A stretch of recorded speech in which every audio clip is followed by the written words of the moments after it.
रामायण में लिखा हुआ है, स्वामी जी ने लिखा है कि काम क्रोध मद लोभ सब नाथ नरक के पंथ, सब परिहरि रघुबीर भजऊ भजई जय संत।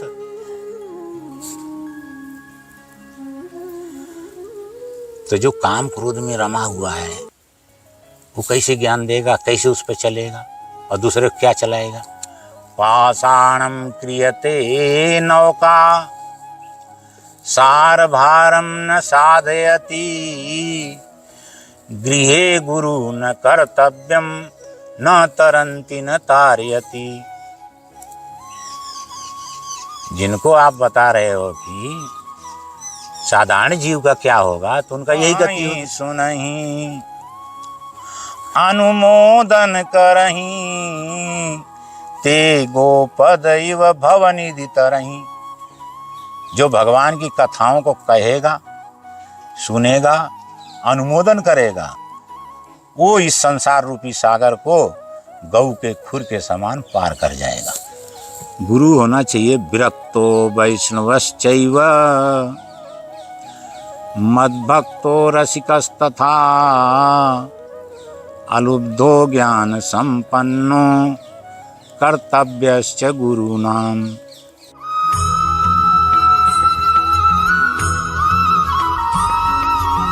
आप सभी भक्तों के चरणों में दास ब्रजेश गौड़ का कोटि कोटि प्रणाम।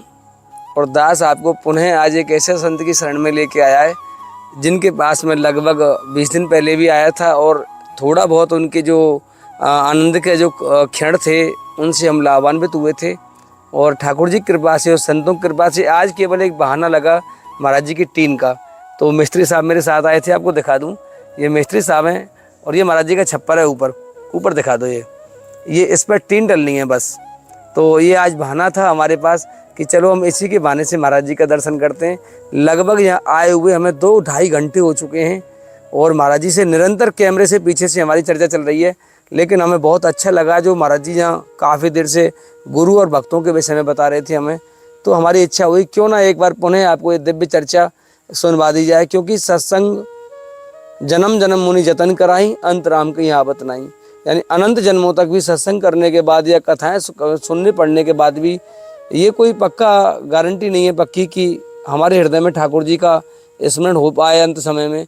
इसलिए बार बार हमें सत्संग करना चाहिए, बार बार ये लाभ लेते रहना चाहिए। तो आइए महाराज जी यहाँ विराजमान है, महाराज जी के श्रीमुख से आपको सुनाते हैं। चिंताहरण हनुमान की जय, अश्वस्थामा महाराज की जय, पिपास वन शांति वन की जय, बोल वृंदावन बिहारी लाल की जय। अब बच्चा तुम्हारी इच्छा है कुछ सुनने की, तब तुमको सुनाना पड़ रहा है। महाराज जी बहुत सुंदर चर्चा। नहीं तो हम तो इतना विद्वान है नहीं। नहीं महाराज जी 2 घंटा, हमें लगभग 1 घंटा हो गया होगा महाराज जी। देखो 1 घंटे से जिस सरस में डुबा रखा है ना महाराज जी, उसे रिकॉर्ड करने की इच्छा हुई है बस। कहते हैं जो है गुरु किस लिए बनाया जाता है? ज्ञान के लिए। ज्ञान क्या है? सत असत की पहचान का नाम ज्ञान है। और सर्वम विष्णुमयम जगत एको ब्रह्म द्वितीयो नास्ति। सारा संसार विष्णुमय है, ये ब्रह्म ज्ञान है। क्यों कि आत्मा सो परमात्मा, परमात्मा से परम गति। आत्मा ही परमात्मा है, परमात्मा से परम गति, ये ब्रह्म ज्ञान है। जिसको ब्रह्म ज्ञान हो गया उसको परम गति मिलना स्वाभाविक है। तो ज्ञान प्राप्ति के लिए गुरु बनाना चाहिए, गुरु चाहिए। तो इस पर महापुरुषों ने लिखा है गुरु कैसा होना चाहिए। गुरु के विषय में बताए हैं कि गुरु होना चाहिए विरक्तो वैष्णवश्चैव, मद्भक्तो रसिकस्तथा, अलुब्धो ज्ञान संपन्नो कर्तव्यश्च गुरुनाम। गुरु होना चाहिए विरक्त, वैष्णव होना चाहिए। वैष्णव का मतलब विष्णु भक्त। जो वैष्णव है, जो विष्णु भक्त है, वही वैष्णव है। गुरु होना चाहिए विरक्त, वैष्णव, अलुब्ध हो, लोभी नहीं होना चाहिए। लोभी गुरु लालची चेला, भई नरक में ठेलम ठेला, ऐसा नहीं हो। गुरु ऐसा ही होना चाहिए जैसा महापुरुषों ने कहा, विरक्तो वैष्णवश्चैव मद भक्तो रसकस्तथा। भगवान कहते हैं मेरा भक्त होना चाहिए। अलुब्धो, लोभी नहीं होना चाहिए। ज्ञान संपन्नो, ज्ञान से परिपूर्ण होना चाहिए। दोनों ज्ञान होना चाहिए। दोनों ज्ञान नहीं तो एक तो हो, दूसरा तो प्राप्त हो जाएगा, लेकिन पहला ज्ञान तो होना चाहिए। पहला ज्ञान क्या है? सत असत की पहचान का नाम ही ज्ञान है। अगर सत असत की पहचान नहीं कर पाएगा तो संसार में जी भी नहीं सकता है। क्यों? कि खल के संग सदा दुखदाई और जिम कपिलई घालई हराई। जैसे सूधी गऊ को, सूधी कपिला गऊ को हर्या गाय परेशान करती है, उसी तरह से उसको वो परेशान करेगा। इसलिए उसका संग, खल के संग सदा दुखदाई, दुष्ट का संग नहीं करना चाहिए। अब जिसको सत असत का पहचान नहीं है तो कहे तो कुसंग कर ले, संग ना कर पावे तो को न कुसंगत पाई न साई। कुसंगत को प्राप्त करके कौन ऐसा है जो नष्ट नहीं होगा? कहने का मतलब नष्ट हो ही जाएगा। तो पहले तो सोच समझ के गुरु करें। गुरु वैष्णव होना चाहिए, विरक्त होना चाहिए, विष्णु भक्त होना चाहिए और भगवान की कथाओं का रसिक होना चाहिए। मद भक्तो रसकस्तथा, मेरा भक्त हो और मेरी कथाओं का रसिक हो।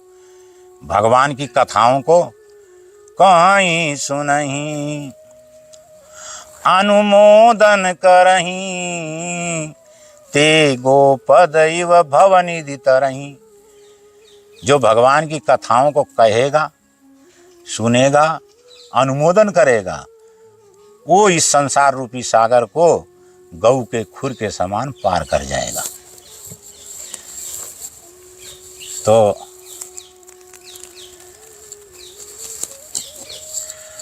लोभी नहीं होना चाहिए, ज्ञान से परिपूर्ण होना चाहिए। अलुब्धो ज्ञान संपन्नो कर्तव्यश्च गुरुनाम, ये गुरु के कर्तव्य है। अगर गुण ये हैं तो गुरु है, नहीं तो जी सामान्य जीव वो पहचान सकता है इन गुणों को? कैसे देखेगा? जो शास्त्रों का अध्ययन किया, शास्त्री है, वेदांती है, कहीं को शास्त्र किया, फिर उसको अगर अब ज्ञान नहीं हो रहा है तो ज्ञान कब होगा? सामान्य जीव कैसे पहचानेगा? सामान्य जीव को इतने राम नाम जपो, बस भगवान में विश्वास रखो, विश्वासम फलदायकम। भगवान की में मन लगा के जाप करो। तो उसमें कहते हैं ना, तो जो तुम ऐसे के कह रहे हो नहीं गति होगी, तो उनकी नहीं गति होगी। कैसे नहीं होगी? पाषाणम क्रियते नौका सार भारम न साधयति, गृहे गुरु न कर्तव्यम न तरंति न तारयति। जिनको आप बता रहे हो कि साधारण जीव का क्या होगा, तो उनका यही गति होगी। न तो स्वयं तरेगा, न दूसरे को तार पाएगा। क्यों?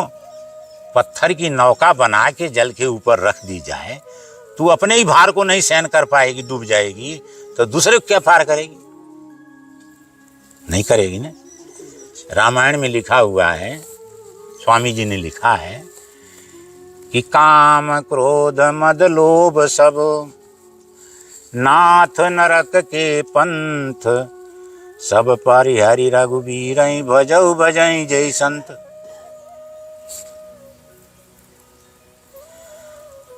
तो जो काम क्रोध में रमा हुआ है, वो कैसे ज्ञान देगा, कैसे उस पर चलेगा और दूसरे को क्या चलाएगा। इसलिए गुरु ऐसा होना चाहिए, गुरु करे जान के पानी पीवे जान के, विरक्त हो, वैष्णव हो, लोभी नहीं हो, ज्ञान से परिपूर्ण हो, भगवान की कथाओं का रसिक हो, ऐसा गुरु करे तो वहाँ ज्ञान प्राप्त हो जाएगा। अब इस पर स्वामी जी ने अब साधना बताई है। अब गुरु लोग तो साधना बताते हैं कि बच्चा जा ये काम कर, तेरे को शांति आ जाएगी।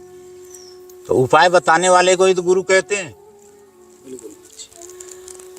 तो संत लोग उपाय बताते हैं। जो संसार से घबरा जाता है वही महात्मा के पास आता है। जो संसार से घबराया नहीं, उसकी महात्मा क्या, भगवान कौन होता है? जिसे मजा आ रहा है वो क्यों जाएगा कहीं? भगवान क्या चीज है उसके आगे? स्वयं भगवान बन जाता है वो अहंकार में। वो उसके पास सब कुछ है, पैसा है, सब है। जिस पे पैसा है उस पर सब कुछ है, वो तो यही मान बैठा है ना। लेकिन जो संसार से घबरा गया है, नोटों का ढेर है, फिर भी दूध नहीं पी सकता है, घी नहीं खा सकता है, चीनी मिष्ठान नहीं खा सकता है क्योंकि शुगर है, ब्लड प्रेशर है, रहते हुए भी नहीं खा सकता है। अब उसको सब चीज रहते हुए भी उसके लिए बेकार है। अब वो शांति सोचता है, भाई कहाँ शांति मिले। अब शांति मिलेगी वैद्य के पास, शांति मिलेगी भगवान के भक्तों के पास, अन्य जगह शांति नहीं मिलेगी। अन्य जगह जाएगा तो उससे पैसा ही ऐंठने की सोचेगा और उसको शांति भले मत मिलो, भले कल मर जा। पैसा ये हरई शिष्य धन शोक न हरई, सो गुरु घोर नरक मोह परई। जो शिष्य के धन को हरण करे, उसके शोक का हरण नहीं करे, वो गुरु घोर नरक में पड़ता है। तो इस पर गुरु लोग साधना बताते हैं, साधन करो, क्योंकि साधन धाम मोक्ष कर द्वारा जे न पाई परलोक समारा। साधना का धाम ये घर है, ये शरीर है, तो साधन करना चाहिए जिससे मोक्ष का भी दरवाजा खुल जाए। इसके लिए स्वामी जी ने एक बात कही है, रसिक बिहारी महाराज ने। रसिक बिहारी दास एक हुए हैं, ब्रज के ही संत हैं, बहुत प्रसिद्ध संत हैं। उनका नाम तो ऐसा कोई संत नहीं जो नहीं जानता हो। तुम नहीं जानोगे, लेकिन जो संतों में रहे हैं, संतों की संगत की हैं, वो सब जानते हैं भगवत रसिक कौन थे।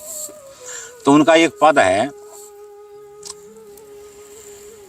कि उन्होंने साधना की जगह बताई है। कैसी बताई है? कि नदी किनारे गिरि शिखर बागई कौसो देखी, भगवत जन बिल में ता तो बाढ़ भजन विशेष। अब भजन तो कहते हैं वृंदावन होना चाहिए, भगवान का धाम है। लेकिन अब धाम में तो जो है बहुत बड़े अपराध हैं, है कि नहीं? जितने घर के दाम तह काम क्रोध क्रीड़ा करें, भगवत रसिक या कठिन कलिकाल में कहो भक्तजन कैसे निस्तन है। तो भगवत रसिक जी ने लिखा कि यही लिखा कि नदी का किनारा हो, पहाड़ की चोटी हो, एकांत बगीचा हो, ऐसी जगह पर बैठ करके अगर मेरा भक्त, भगवान का भक्त साधना करे, नाम रूप लीला धाम का ध्यान करे, चिंतन करे, तो उसका भजन विशेष बढ़ जाएगा, भगवान में विशेष लग जाएगा। ऐसी जगह होनी चाहिए साधना के लिए। साधना का धाम ये शरीर है, यम नियमों का पालन करे, एकांतवास, कम बोलना, संसारिक मनुष्यों से दूर, भगवान के ध्यान में दृढ़ स्थिति। किसी चीज में दृढ़ता रहेगी जब तो प्राप्ति होगी, हैं? आराधना करोगे जब तो कुछ प्राप्त होगा, हैं? प्रथम सुने श्री भागवत, भक्त मुख भगवत बानी, द्वितीय आराधय भक्ति व्यास नव भांति बखानी, तृतीय करे गुरु समुझी, होय सर्वज्ञ रसीलो, चौथे होय विरक्त बसै बन राज जसीलो, पांचें भूले देह सुध, छठे भावना रास की, सातें पावे नीति रस, श्री स्वामी हरिदास की। प्रथम भागवत को सुनो। तो भागवत को जब सुनोगे तो उसमें यही आएगा। वो भी किस पे सुने? भक्तों से भगवान की वाणी को सुने। जैसे गीता भगवान की वाणी है, जितने वेद शास्त्र हैं ये ब्रह्मा जी की वाणी है, नारद जी की वाणी है, सूर्य जी की वाणी है, महापुरुषों की वाणी है। तो इनको सुने। तो प्रथम क्या सुनना चाहिए? भागवत, भक्तों के मुख से। भक्तों के मुख से सुनोगे तो साधना समेत बता देंगे। वही से पढ़ोगे तो शास्त्रों ज्ञान देता है, लेकिन थोड़ा अनुभव शामिल होगा तो उसमें और अच्छा रहेगा। द्वितीय आराधय भक्ति व्यास नव भांति बखानी। प्रथम भागवत को पढ़े तो भागवत क्या बोलती है? भगवान की भक्ति करनी चाहिए। पूरी भागवत में यही तो मिला कि भगवान की भक्ति करनी चाहिए। अब भक्ति करनी चाहिए, लेकिन भक्ति क्या है यह तो जानकारी होनी चाहिए। तो व्यास जी ने 9 प्रकार से आराधना बताई है। जैसे अर्चनम, वंदनम, विष्णु स्मरणम, पाद सेवनम, दास्य सख्य शांत, सेवनम, कीर्तनम, वंदे विष्णु स्मरणम, पाद सेवनम, दास्य सख्य आत्मनिवेदनम, इस तरह से साक्षात निवेदन। हाँ, नवदा भक्ति बताई है। तो भगवान का अर्चन करो, भंजन करो, पूजन करो। जब ऐसा करेगा तब उसके अंदर ये होगा कि भाई अर्चन वंदन तो हम कर लिए, अब गुरु बनाओ, है कि नहीं? अब गुरु बनाओ भाई, भगवान की प्राप्ति करनी है। अर्चन वंदन हमने सब जान लिया, तो हमको गुरु तो चाहिए ना, जो साधना इसको बनाए दे, बता दे अब साधना ऐसे करो। जिज्ञासा उत्पन्न हो गई तो अब जिज्ञासा उत्पन्न भाई, शास्त्र के अनुसार हमने पढ़ा तो उसमें हमको ज्ञान मिला, तो हमने गुरु बनाना चाहिए। अब गुरु कैसा होना चाहिए? जो तुमको पहले बता दिया, विरक्त होना चाहिए, वैष्णव होना चाहिए, हैं, मेरी कथाओं का रसिक होना चाहिए, ज्ञान से परिपूर्ण होना चाहिए, ऐसा गुरु होना चाहिए। तो द्वितीय आराधय भक्ति व्यास नव भांति बखानी, तृतीय करे गुरु समूजी। माने गुरु कैसा होना चाहिए? वैष्णव होना चाहिए, विरक्त होना चाहिए, ज्ञान से परिपूर्ण होना चाहिए, जो शंका का समाधान कर दे, और मेरी कथाओं का रसिक होना चाहिए। अब गुरु मिल गया, अब फिर गुरु भी मिल गया, अब फिर क्या करना चाहिए? चौथे होए विरक्त बसय वन राज्यशीलो। जंगल में रहता हूँ। नहीं, वनराज, वनों का राजा वृंदावन है। अच्छा महाराज जी, वनों का राजा वृंदावन है। तो चौथे होए विरक्त बसय वन राज्यशीलो, वृंदावन में वास हो। हाँ महाराज जी। अब वृंदावन में जैसे धाम है, तो भगवत रसिक ने कहा कि जितने हरि के धाम तह काम क्रोध कीटा करें, भगवत रसिक या कठिन कलिकाल में कहो भक्त जन कैसे निस्तने।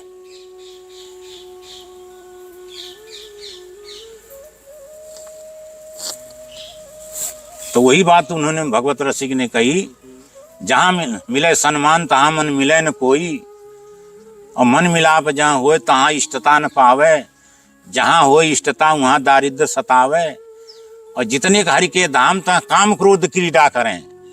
भगवत रसिक या कठिन कल काल में कहो भक्तजन कैसे निस्तने। तो भगवत रसिक ने कहा कि जहाँ सम्मान मिलता है वहाँ मन नहीं मिलता, जहाँ मन मिल रहा है वहाँ ये नहीं प्राप्त हो रहा है, हैं? अब जहाँ मन अनुसार काम नहीं हो रहा, खुशी कैसे रहेगी? तो जब भी तो उन्होंने कहा, उनको वृंदावन से निकाल दिया तो उन्होंने कहा मेरे तो श्री वृंदावन हो रहा, और काम क्रोध मत जहान व्याप है बसत रसिक सिरमौर, मेरे तो श्री वृंदावन हो रहा। और क्योंकि धामन में तो काम क्रोध वास कर रहे हैं, वहाँ साधना तुमको कहाँ करन देगा? करोड़ रुपया से 2 करोड़ की जमीन मिल रही है, अब बरसानन तुमको कोई रहने देगा? ये तो यहाँ जंगल में तो पड़ा हूँ, नहीं तो यूँ कोई रहने ना देगा, है? बिल्कुल जंगल में इसीलिए सुरक्षित है। नहीं रहने देगा नहीं। अब वृंदावन में हम रहना चाहें, बरसाने में रहना चाहें, तो हम पे कहाँ है 10 करोड़ रुपया जो हम महल जगह लेके बनावे, फिर एक बॉडीगार्ड रखें, तब नहीं हो पाएगा ना। तो उसीलिए भगवत रसिक ने कहा कि नदी किनारे गिर शिखर बागी कौसो देख, भगवत जन बिलमय तांत बाणे भजन विशेष। ऐसी जगह पर रह के साधना करें तो विशेष भजन बढ़ेगा। तो बात चल रही थी, प्रथम सुने श्री भागवत भक्त मुख भगवत वाणी, द्वितीय आराधय भक्ति व्यास 9 भांति बखानी, तृतीय करे गुरु समुझ हो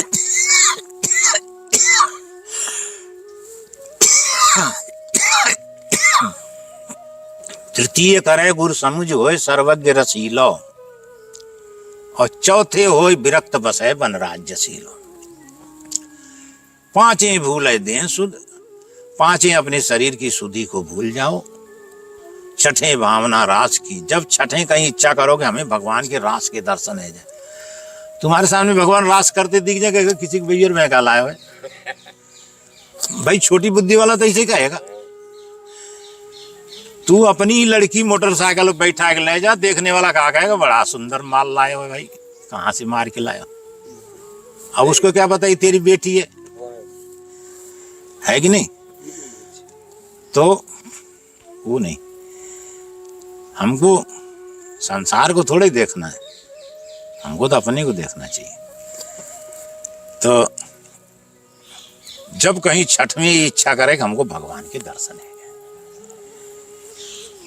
बोलो वृंदावन बिहारी लाल की जय। अब बंद कर दो महाराज जी, 1 मिनट और लूंगा। हाँ। जैसे आपने अभी कहा, हमारे चौथी जो अवस्था बताई आपने भगवत रसिक जी की, चौथे होए विरक्त बसे बन राज्यशीलो, 5 भूले दें सुध। हाँ, 6 भाव चौथे की पूछ रहा हूँ मैं आपसे कि उन्होंने वनराज यानी वृंदावन में बसने का आदेश किया है कि ऐसा संतो जो वृंदावन में वास करते हो, ऐसे भक्त हो, उनको गुरु बनाओ आप।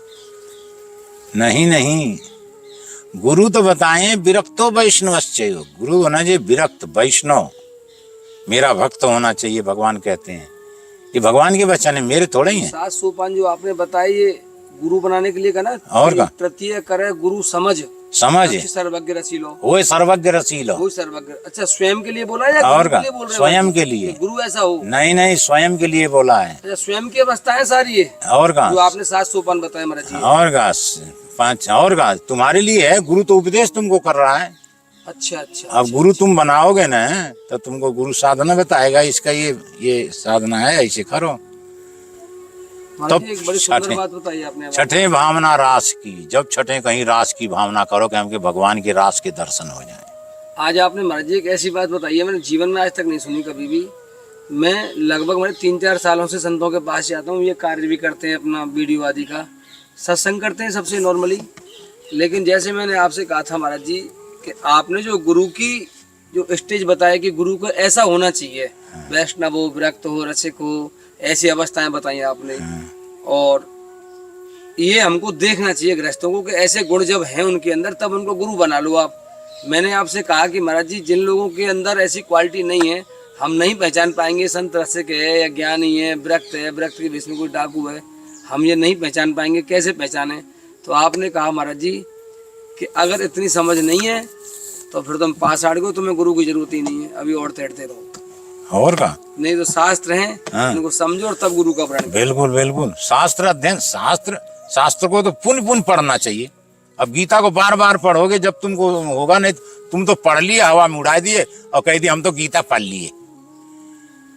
ऐसे थोड़े ही, शास्त्रों को पढ़ो, उनका मनन करो, चिंतन करो, अभ्यास भी करो, तब लाभ होगा। मैंने बहुत सारे भक्तों के ऐसे चरित्र पढ़े हैं जिन्होंने शास्त्र आदि नहीं पढ़े, अनपढ़ थे बेचारे। ऐसा है, पढ़वे वढ़वे का कोई ज्ञान की बात नहीं है कि ज्यादा विद्वान बनो, तो विद्वान के लिए है पढ़ाई। तुमको जो गुरु ने मंत्र दिया उस पर तुमको विश्वास है कि नहीं, पहले यूं बताओ। बिल्कुल विश्वास है महाराज जी। तो जब 2.5 अक्षर प्रेम का पढ़ा सो पंडित होए, पोथी पढ़ पढ़ जगमुआ पंडित भयानक होए। पंडित तो कहते हैं विद्वान थे। अब 2.5 अक्षर का जिसको ज्ञान हो गया, कहने का मतलब परमात्मा का, तो परमात्मा से भिन्न कोई वस्तु है? कोई वस्तु अलग नहीं है। फिर बताओ, एक विद्वान आ जाए और एक परमात्मा को प्राप्त भगवत प्राप्त संत करने वाला कोई भक्त आ जाए, तो क्या वो भक्त की बराबरी वो कर सकता है? वो विद्वान जो है नहीं कर सकता महाराज, स्वप्न में भी नहीं कर सकता ना। क्यों? वो जो चाहेगा सो कर देगा। यम यम चिंत्यते कामम तम तम प्राप्नोति निश्चितम। उसने चाहा कि इसका कल्याण मस्त तो कल्याण हो जाएगा, और उसने चाहा इसका भट्टा बैठ जाए तो भट्टा बैठ जाएगा, हैं? और विद्वान उस काम को नहीं कर पाएगा। जो ज्ञान ही है ना, ब्रह्म ज्ञान तो है नहीं उसको, शास्त्र ज्ञान है केवल। शास्त्र ज्ञान है, और शास्त्रों का ज्ञान का उसका अनुकरण नहीं है, केवल बिजनेस बना रखा है, धंधा, पैसा कमाने के लिए। और जो साधना के रूप में शास्त्रों को लिया है, तो उसकी बराबरी वो कैसे कर लेगा? तुम बताओ। नहीं कर पाएगा, वो नहीं कर पाएगा। अच्छा, बोलो वृंदावन बिहारी लाल की जय। सत्यम बद धर्मम चर, सत्य बोलो धर्म पर चलो, यही सबसे अच्छी खेल है महाराज जी, ये सत्य बोलना, धर्म पे चलना। क्यों? सत्य भगवान का नाम है, हमेशा भगवान का नाम जपो। अब तुम सांसारिक बात को ले आएगे सत्य में घुसाओ तो वो चलेगा ही नहीं। ये तो सांसारिक बात जहां चलती है, जैसे अब राजा है, राजा है तो उसका काम है दंड देना अपराधी को। सत्य को तो वो करेगा, संसारी सत्य के नहीं, संसार में जो अनुशासन, राजा का काम है अनुशासन। राजा का राजधर्म अलग है ना। राजा के पास 4 नीति निवास करती हैं, साम दाम और दंड विभेदा, नृपुर बसई नाथ कह वेदा। राजा भी भगवान का स्वरूप होता है, लेकिन उसकी रहन सहन अलग है, भक्त की रहन सहन अलग है। राजा चलेगा तो उसका काम अलग, अलग रास्ता है उसका, और भक्त चल रहा है तो उसका मार्ग अलग है। राजा के मार्ग में साम, अपराध कर रहा तो पहले समझाओ। अब देख लिया वो धन के कमी से ऐसा चोरी किया, तो उसको कहीं नौकरी लगा दे, चल यहाँ से कमाते रहे तो पैसा मिलता रहेगा, तेरा काम चलता रहेगा, आज से पीछे चोरी मत करियो। और उसने कही सरकार हम नहीं करेंगे, हम तो यही मारे कर रहे थे। राजा भी सोचेगा बेचारा ऐसा समस्या में कर रहा था, तो उसको क्षमा कर देगा, लेकिन आज से पीछे नहीं करना। राजा इतना भी कह देगा, आपकी सुन लिया ना तो तुझे फिर अच्छा नहीं होगा, और सही लाइन पर चलने लगा तो कोई बात नहीं।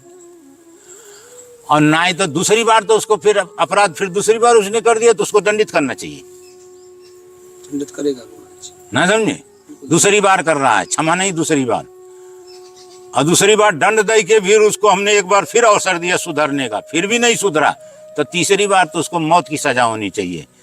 वो योगी वाला कानून कि कह तो वेल, कह परमात्मा से मेल, 3 ही वचन होता है। अनजान में हुआ अपराध, जैसे अबोध बच्चा है, 12 साल का तक का अबोध माना गया है, उस पर कोई अपराध बन जाए तो वो क्षमा का पात्र है, अनजान में हो जाता है। लेकिन जान के कर रहा है तो वो अपराध है, वो अपराध है। और जो अनजान में कर रहा है, 12 साल अगर लड़का अपराधी है तो उसको पाप के भागी माता पिता, क्योंकि उन्हें शिक्षा नहीं दी सही। और 12 साल के पीछे अगर 16 साल में वो अपराध कर रहा है तो उसका दंड का भागी स्वयं वो है। अगर 12 साल तक अपराध किया तो उसके बाप को जेल में डाल दो, और 12 साल से पीछे लड़का अपराध कर रहा है तो उसको पकड़ करके उसी को फांसी पे चढ़ा दो। बाप का, माँ बाप का कोई दोष नहीं है, क्यों जान के कर रहा है। राजा को सोचना पड़ता है सर। हाँ, तो साम दाम दंड। अब दंड से भी काम नहीं चल रहा है क्योंकि ताकत वाला है, अगला राजा ताकत वाला है। वहां दाम से भी देने से काम नहीं चल रहा है, दंड दे नहीं पाएंगे कि हमसे ताकत वाला है। तो वहां क्या है, भेद डाल दो, फूट डाल दो साले में, दोनों आपस में ही लड़के मर जाए और एक के संग हो जाओ, उसको फट मार दो। दोहन में भेद डाल दिया हमने। तुम मान लो तुम 3 हो, हमने तुम्हें भेद डाल दिया, क्या समझे। और एक ताकत वाले को हमने ले लिया अपनी तरफ, जो उसमें तेरे में ग्रुप में है, नहीं समझा। अब तू तो ताकत वाला, तेरे संग वाला कमजोर है, हम दोनों ताकत वाले हैं, हम तुमको पटक के खूब कूटेंगे, है कि नहीं। तो वहां भेद डाल दिए, जब तो कामयाबी मिली। ये राजा की नीति है, उसको राजा जाने, हम राजा नहीं है। पहले वाले भक्तों से और राजाओं का खूब संवाद होता था आपस में। अभी भक्तों से राजा संबंध रखते हैं। कौन ऐसा नेता है जो भक्तों से संबंध नहीं है। ये तो राजनीति के लोभ से सब बोलते हैं, नहीं तो सब संबंध रखते हैं। जो सिद्ध पुरुष हैं हमारे, जितने विद्वान हैं, सबसे सबके संबंध हैं। उनसे संबंध मिले अकबर से महाराज जी, उनसे जाके वही है ना। अकबर भी मिलता था, कब सूरदास से, कबीर दास से, जितने थे, तुलसीदास से, हरिदास से मिला है शायद अकबर महाराज। हरिदास से भी मिला, लेकिन गेट के अंदर नहीं घुसने दिया। तानसेन जी को लेके आया था। अच्छा, बंद कर दो, हो गया। महाराज जी जैसी आपकी आज्ञा, महाराज जी ने बंद करवाने के लिए कह रहे हैं। महाराज जी ठीक है, चर्चा को बंद कर दो आप। राधे राधे।